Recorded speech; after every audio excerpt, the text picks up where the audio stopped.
Chris Paul has made it official. They got their captain back.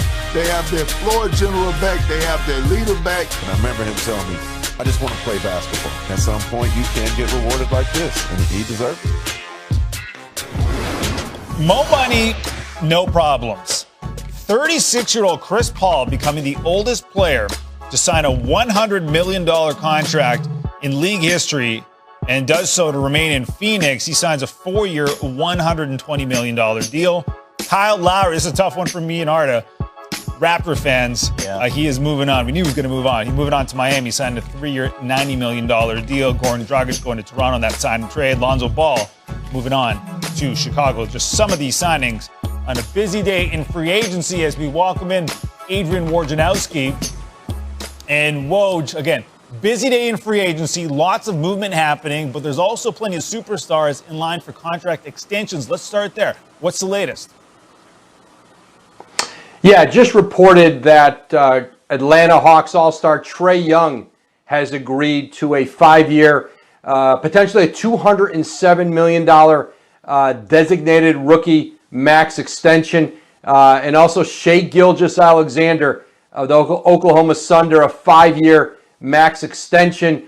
And so those are, we'll start to see those as we move forward here in free agency. But Trae Young off a tremendous season, advancing to the conference finals in the East, and obviously Shai Gilgeous-Alexander, who's really the key player in that rebuild in Oklahoma City.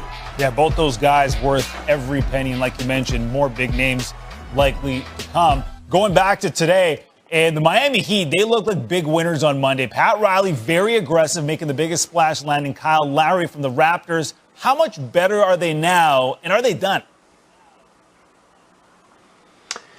Well, I think certainly,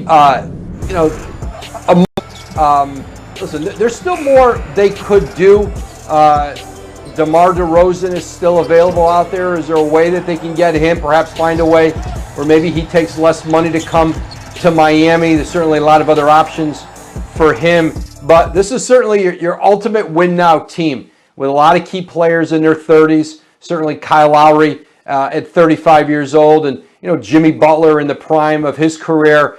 Listen, Kyle Lowry's going to improve this team. This is a team that with Bam Adebayo, I think, anchoring the middle, heading into his prime, an all-star. He's an Olympian in Japan right now with Team USA. This is a Miami team that didn't like the way their season ended. Kyle Lowry has long been intrigued with the Heat culture, playing in Miami, and certainly his relationship with Jimmy Butler was a big factor here. But this is going to be a fun team to watch and a really tough team to play against. Yeah, and as a Toronto guy, seeing Lowry, DeRozan potentially getting back together, that would be fun too. What does Chris Paul's new 4-year deal mean for him and the Suns? Well, it means that Chris Paul may play the rest of his career in Phoenix, and he certainly will be under contract. And this is a Suns team that, had to keep its core together. They did that today, and re-signing Chris Paul, campaign. They made the trade for Landry Shamet on draft night. He's really going to help this Phoenix team. And then next up for them, they got rookie contract extensions, and it's going to be expensive. DeAndre Ayton, who's I think in line for a max deal, and Mikal Bridges, who I think is probably in that 20. Should we call NBA expensive agency? There is nothing free about these guys. Are all signing big tickets. And the first day of free agency full of action. The big players were on South Beach. Miami Heat working towards completing a sign and trade, bringing Kyle Lowry from the Raptors. 2019 champion, expect to snag a 3-year deal. Then the Heat turned towards one of their own, working on a max extension with Jimmy Butler. Have to have him in the fold. The 31-year-old led the Heat to the 2020 NBA Finals, posted career highs last season in field goal percentage, assists, and led the NBA in steals. And also the Heat took care of sharpshooter Duncan Robinson, agreeing to a 5-year, $90 million deal. Get this, that's the largest ticket by any undrafted player in league history. Robinson joined Steph Curry Robinson joining Steph Curry and Klay Thompson as the only players with multiple seasons of 250 made threes while shooting over 40%. And then the late word, Tim Bontemps is confirming P.J. Tucker signs a 2-year, like $15 million deal. So you look at how the Heat project for next season. Let's just say they project really well. Wow. A star-studded lineup they can throw out on the court now. NBA front office insider Bobby Marks joining us now. And Pat Riley had himself a day, huh? Man, you got to bring out the big calculator for this. Wow. and we have something along those lines here. But what a day for Riley and the Heat. And, maybe completely transforming their roster now. Obviously, took care of some of their own. But you tell me, where do you want to start here? And how much better are the Heat today than they were yesterday? Yeah, well, I'll start with it. They're a top 3 team in the Eastern Conference. I'm putting them up there with Brooklyn. I'm putting them up with Milwaukee, ahead of Philadelphia. I think these moves solidify that, especially with Kyle Lowry. I think the gymnastics as far as how they were able to do everything, it started yesterday with Goran Dragic exercising his $19.4 million option. That allowed them to stay over the salary cap. They didn't go under the cap. They could have signed Lowry outright if they wanted to.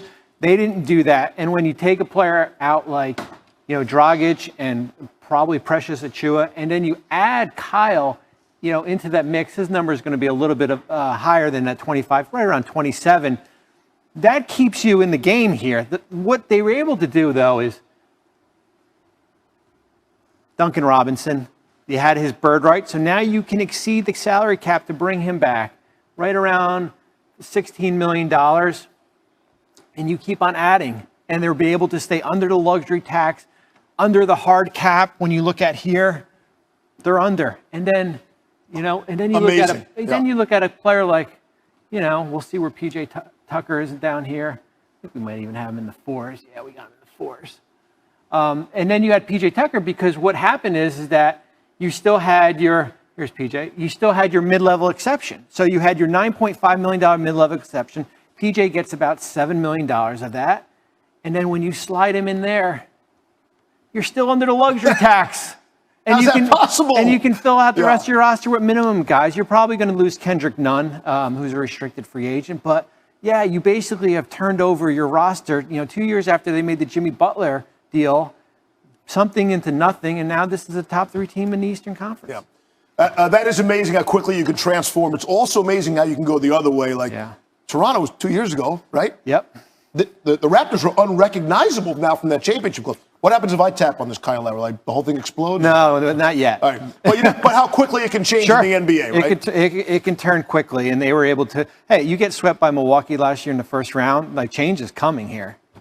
So obviously, look like the Phoenix Suns, off their NBA Finals appearance. I mean, they're right there in the mix. You feel good about that. I'd be curious, what they would look like without Chris Paul, but that's a nightmare that they don't have to worry about anymore. But Paul is back in the fold. What's that mean for them? Yeah, I mean, when he opted out of that $44 million contract, the likelihood, someone asked me, what's the percentage? I said 99.9. Right. When you don't leave $44 million on the table to go kind of test free agency, and Paul comes back on a 4-year deal, $120 million. He added length to that. What he was able to do is drop that $44 million number down to around 30. You can go out and re-sign Cameron Payne, who's a free agent, and still go under the luxury tax. Now the priority is your rookie extensions. DeAndre Ayton, Mikal Bridges. Those are contracts for next year, but you can extend them now. But priority one was getting Chris Paul in the fold, and they accomplished that. Bobby, I'm looking around the league today, and I'm seeing, my eyeballs are blowing out with these incredible numbers for guys who are good players or bench players, but just incredible dollars being thrown around the league. There were 3 players. Devontae Graham, $47 million. Norman Powell, $90 million. And then, as you said, Duncan Robinson, $90 million. 2 players were drafted in the second round. Robinson went undrafted. Life-changing money. And none of those guys you mentioned are household names. Look, you pay the big stars, I get it. But the amount of dollars being thrown out there, as you see some of the free agent re-signings, Larry Bird rights. I wonder how many kids know what the Larry Bird rights are, right? Probably not too many. We don't have the time to dig into that. But I think the bottom line here is you have the Miami Heat in the top 3 now in the East. based on today's event. I do, and we'll see with Brooklyn. Brooklyn's got some work to do. You know, when you lose Jeff Green to go to Denver in a free agent signing, they brought back Blake Griffin. We'll see what happens with Bruce Brown. Spencer Dinwiddie's still out there. A name, right. Can they bring him back, maybe use him in a sign and trade, but the team's up top. Started free agency, already seen his fair share of dudes switching unis. Evan Fournier stays in the Atlantic Division, but he leaves the Celtics for the Knicks. The Frenchman gets $78 million for the next 4 seasons. And aside from giving Team USA fits in Tokyo last week, the 9-year vet averaged 17 points a night last season. We also saw a Ball brother on the move. Lonzo heading to the Windy City for $85 million over 4 years. The eldest Ball brother is coming off a career season. He upped his points, field goal percentage, 3-point, and free throw shooting there in New Orleans. It's all ball bearings. Joining